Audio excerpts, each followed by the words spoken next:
आप सबको मेरा नमस्कार। एक ये मैग्नीफाइंग ग्लास लेके आई हूं अपने साथ। आप लोगों को भी इसकी आने वाले दिनों में जरूरत पड़ेगी, खरीद लीजिए एक एक, क्योंकि इसी से ढूंढ रही हूं कि रुपया कहां तक गिरता चला गया है, और इसी से आगे ये भी ढूंढ रही हूं कि प्रधानमंत्री की गरिमा किस गोते में जाकर बस गई है। कहां तक गिरी है प्रधानमंत्री की गरिमा और रुपया, ये इस मैग्नीफाइंग ग्लास से मैं भी ढूंढ रही हूं, और ये मैग्नीफाइंग ग्लास से आप भी ढूंढिएगा। ढूंढो तो मिल ही नहीं रहा है, रुपया गिरता ही जा रहा है, गिरता ही जा रहा है, संभाले संभल नहीं रहा है। 87 पर गोता लगाने को रुपया तैयार है। लगता है किसी को मोदी जी ने गलत बता दिया। अरे सेंचुरी नहीं लगवानी है रुपये से, रुपये को संभालना है। लेकिन एक एक ये मैग्नीफाइंग ग्लास आप लोग भी खरीद लीजिए तो रुपये को ढूंढिएगा और प्रधानमंत्री की गरिमा को भी ढूंढिएगा। एक बड़े महान अर्थशास्त्री ने कहा था, जैसे जैसे रुपया गिरता है वैसे वैसे प्रधानमंत्री की प्रतिष्ठा भी गिरती है। मेरे सूत्र तो मुझे बता रहे हैं कि प्रधानमंत्री आवास और कार्यालय में बड़ी खुदाई चल रही है। ढूंढा जा रहा है खुदाई कर करके कि कौन से गड्ढे में प्रधानमंत्री की प्रतिष्ठा जाकर घुस गई है। पता नहीं आपके सूत्र आप लोगों को बता रहे हैं कि नहीं बता रहे हैं। रुपया अपने सबसे निचले स्तर पर $1 के मुकाबले, प्लीज चेंज द ग्राफिक, 87 के पार लगाने को बेआबरू है। 86-95 तक आ गया था, फिर थोड़ी विदेशी मुद्रा भंडार को कम किया गया, जैसे तैसे 86-30 पर संभाला गया। लेकिन कुछ ही दिनों और कुछ ही घंटों की बात है, 87 भी पार हो जाएगा। और यहां पर इसलिए यह बात बतानी जरूरी है क्योंकि जब नरेंद्र मोदी इस देश के प्रधानमंत्री बने मई 2014 में, तब उनको हमने रुपया 58 पे दिया था। चौथा ग्राफिक लगाइए। $1 के मुकाबले मई 2014 में रुपया 58 था। जनवरी 2025 आते आते वो 87 पहुंच गया है। अकेले नरेंद्र मोदी ने रुपए को 50% डुबो दिया, रुपया पतला होता जा रहा है, यही कहते थे वो, और उसको पतला वो करते जा रहे हैं। और ये भी कहते थे मैं शासन में बैठा हूं, मैं समझ सकता हूं। अब तो आप प्रधानमंत्री बने बैठे हैं, क्यों नहीं समझ पा रहे हैं।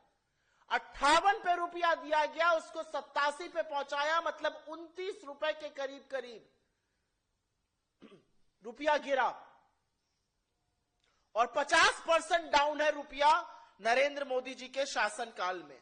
और ऐसा नहीं है कि रुपए को बचाने के लिए कुछ किया नहीं गया, पूरी ताकत लगाई जा रही है आरबीआई की ओर से। विदेशी मुद्रा भंडार, अगला ग्राफिक दिखाया जाए, 5वां। सितंबर 2024 में पीक पर विदेशी मुद्रा भंडार था $704 बिलियन। उसमें से लगभग $80 बिलियन खर्च कर दिया गया कि किसी तरह से तो संभले रुपया, लेकिन वो रस्साकशी चल रही है और रुपया संभाले संभल नहीं रहा है। $80 बिलियन खर्च किए गए, मतलब करीब करीब 6,83,000 करोड़ रुपए खर्च किए गए हैं कि रुपया 87 ना पहुंच जाए। लेकिन रुपया तो गिरता ही जा रहा है, गिरता ही जा रहा है और गिरता ही जा रहा है। और जैसा कि आपको दिख रहा है, यह है फॉरेक्स रिजर्व, विदेशी मुद्रा भंडार, फॉरेन एक्सचेंज रिजर्व 10 महीने में अपने सबसे निचले स्तर पर आ चुका है। वो ग्राफिक देख लीजिए आप लोग। 27 सितंबर 2024 को जो डेटा आया, उसमें देश का विदेशी मुद्रा भंडार $704 बिलियन था, और उसके बाद उसने थमने का नाम नहीं लिया गिरावट में।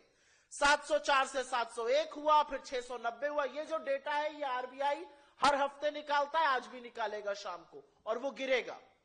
$704 बिलियन, 701, 690, 688, 684, 682, 675, 657, 654, 652, 634 और $625 बिलियन। $80 बिलियन इसमें से खर्च हो गए करीब करीब कि रुपया बच जाए। फॉरेक्स रिजर्व पर खसोट खसोट के पैसा बहाया जा रहा है पानी की तरह, लेकिन रुपया संभाले नहीं संभल रहा है। और अब ये सबसे जरूरी ग्राफिक है। ये सारी चीजें हम आपके साथ साझा करेंगे और आशा करेंगे कि आप भी दिव्य ज्योति खोलकर इसको आगे बढ़ाइए। ये ग्राफिक सबसे जरूरी ग्राफिक है, क्योंकि हो सकता है आप नरेंद्र मोदी जी से रुपए पर चर्चा करिए या निर्मला जी से, तो वो नेहरू जी पर इसका दोषारोपण करने लगे कि नेहरू जी नहीं संभालने दे रहे रुपया।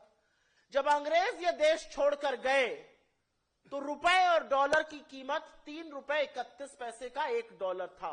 $3.31 का। और ये ग्राफ मेरे पीछे आपको दिखाता है कि कितना किस प्रधानमंत्री ने रुपए की गिरावट में कंट्रीब्यूट किया। वो 3.3187 पर कैसे पहुंचा, वो जो 83-84 रुपए की गिरावट है उसमें किस प्रधानमंत्री ने कितना कंट्रीब्यूट किया, ये डेटा आपके सामने है। यहां पर नेहरू जी ने टोटल गिरावट में 2% की हिस्सेदारी दी। शास्त्री जी के दौर में रुपए का मूल्य सेम रहा तो उसको हमने यहां नहीं लिया है। इंदिरा जी जब पहली बार प्रधानमंत्री बनी 67 से 77 के बीच में, 67 से 77, तो रुपए में जो पूरा कंट्रीब्यूशन उनका रुपए की गिरावट में था वो 5% का था।